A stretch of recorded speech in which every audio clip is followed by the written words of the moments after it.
We'll have more reaction from yesterday's ski season opener there, and we'll also have an update from some of the other local resorts coming up here in less than 10 minutes. That is exciting to see, isn't it? Finally. I love all that snow-covered video. Yeah. Good morning, everybody. Happy Monday. Glad you're with us this morning. Rod, you going to start us off? What can we expect down here? Yeah, pretty quiet considering what we had over the weekend. We have the radar right now. We still have the snow up high, so that is snow-covered highways both over the Coast Range and the Cascades. The green is rain, mostly general rain in Salem right now. Some showers in Portland. Pretty good visibility coming into town. PDX currently dry at 43 degrees. Steady temps today. At the coldest, the bus stop 39, lunchtime 45, kids get out of school 45, and again, rain just kind of coming and going. Not much wind today, and of course, that's a good thing. Absolutely. Thank you, Rod. This morning, search teams are working to find the missing after deadly tornadoes hit several states in the Midwest and Southeast. Dozens of people have died, and relief efforts are pouring in now from around the country. Devin Haskins joins us live for more on this. Devin, the help that's coming from around the country includes an Oregon-based nonprofit. Yeah, Drew, the Cascade Relief Team out of Otis on the Oregon coast says they're sending a team to help. They've previously done cleanups in local communities hit by wildfires. The damage is great. One of the weekend's tornadoes stayed on the ground for more than 200 miles, ripping through Arkansas, Missouri, Tennessee, and Kentucky, where National Guard troops are now searching for survivors. Debris from destroyed buildings and shredded trees covered the ground in Mayfield, Kentucky, one of the hardest hit by the tornadoes. Kentucky's governor expects the statewide toll to reach at least 50, and at least 14 people are dead in 4 other states. It's never going to be the same. My neighborhood isn't going to be the same, and the town isn't going to be the same. It's immediate, upfront, and it's devastating. You stand in the midst of this and everything you see, everything, right, left, forward, backwards, is gone. President Biden has promised immediate federal government assistance to the states hit hardest by the deadly storms. FEMA and Homeland Security teams are already on the ground providing help. No doubt with all the destruction, housing, power, water, and food will be among the biggest needs. Absolutely. Devin, thank you very much. Then after the top started sparking a little bit, and then we had called the power company, and they said, well, they didn't even want us walking on the sidewalk. They said it could be, electrically charged or something like that. Yeah, it could be super dangerous. Downed trees around Portland come with a hefty price tag. Some families say they're dealing with thousands of dollars in damage after the wet, windy weather we had over the weekend. Galen Etlin has more on the challenges that neighbors are facing. On Sunday, crews in North Portland had their work cut out for them. On Saturday, I heard a boom, and I went outside and the tree was down. Evan Jackson and his family rushed out to see 150 feet of downed tree. Split in half, went right over the cars, across the street. The tree just missed the houses here, damaging instead a few edges and electrical wires. The families here lost power for a couple days as electricians came to repair the connections. Fortunately, there was nobody hurt, fortunately. Portland Parks and Recreation crews have responded to about 40 tree issues recently because of rain and wind. It's been a banner year for tree service. Thomas Adkisson spoke with KGW in late October. He owns Clay's Tree Service in Portland, and the work is constant. From February and hasn't stopped. He says most businesses like his are booked out through the end of the year because of tree growth, February's ice storm, and damage from the summer heat wave.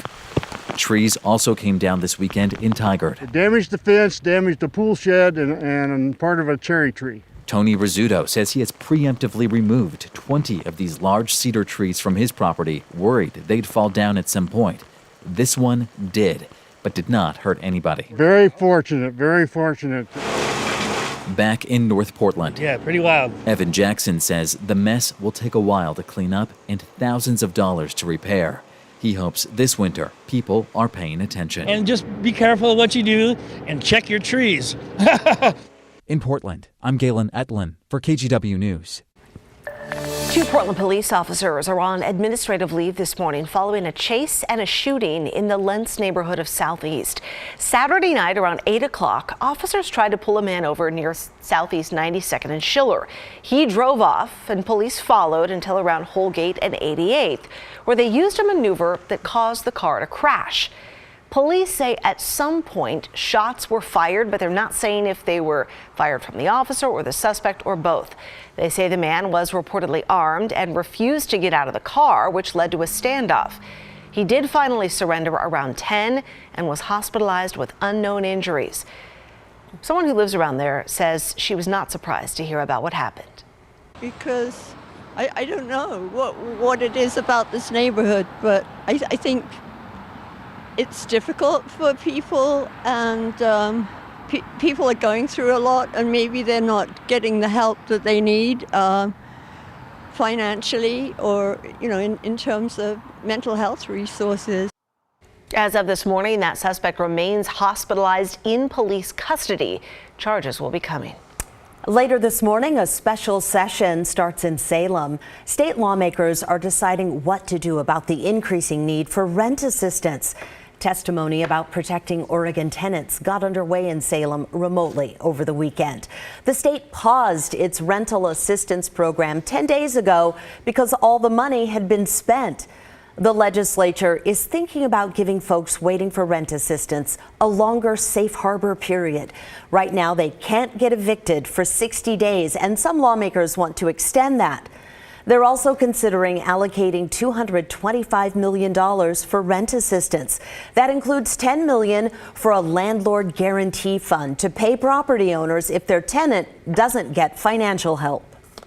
We are still at high risk of facing eviction as we do not have the thousands of dollars that is needed to prevent eviction unless OERP does what they say they will do. We are well past our 60-day protection as we applied in June, and it is still dragging on.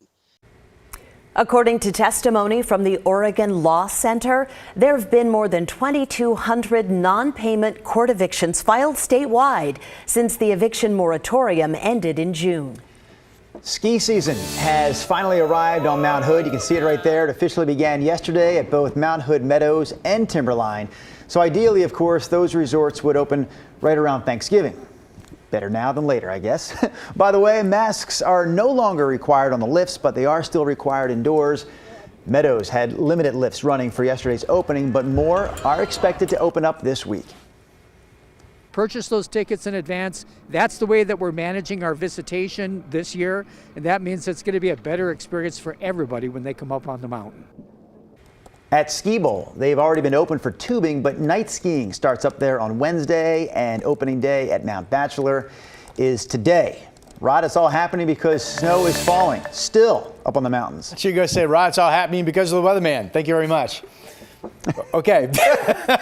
That forecast did come true, though. They picked up 30 inches plus over the weekend. That set the stage for what you just saw. Still snowing up at Timberline right now. It's 23 degrees, and the snow levels have been as low as close to 1,000 feet over the Coast Range, but generally more like 1,700 feet when you get up into the Cascades.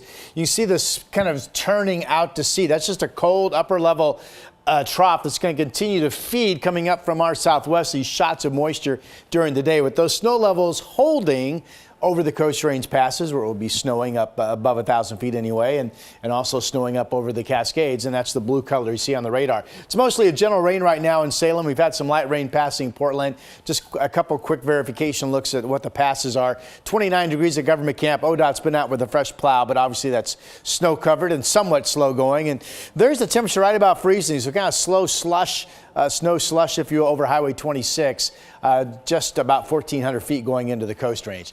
Futurecast today, no wind after the weekend. That's a nice part of our story. Just southeasterlies 5 to 15. This shows the rain coming up at 10 o'clock this morning, some scattered stuff mid-afternoon, and then scattered stuff this evening. I do want to show you some. See these little blue spots? These are possible snow showers or snow flurry sightings overnight tonight as the moisture tapers off and the temperatures drop. Here we are at 6 o'clock in the morning. But once we get into tomorrow, there's 1 o'clock. It's mainly just a really, really nice dry day. Quick look at your temps. Nobody's really that cold. I mean, Bend is 32 and Burns 31. Those are the cold spots. 7-day forecast numbers, 45 today, mainly dry tomorrow. Keep an eye on Wednesday. We've had a snowflake on this graphic for about 6 days in a row now. Wednesday's still a day where it's certainly possible, if you live up in elevation, any of the metro hills around town, that you could have some snow accumulate on the ground, while Portland sees perhaps a mix of rain and snow showers during the day. Back to you. Ooh, All right, we'll be watching, Rod. Thank you. Hey, still ahead, a holiday tradition going above and beyond in Happy Valley. Look at all these folks, the special messages carolers have for a woman who impacted all their lives. That's coming up here in 5 minutes. Then police in Texas facing questions after a social media post showing a large cash seizure has gone viral. Our Verify team explains the controversy over civil forfeiture laws after the break.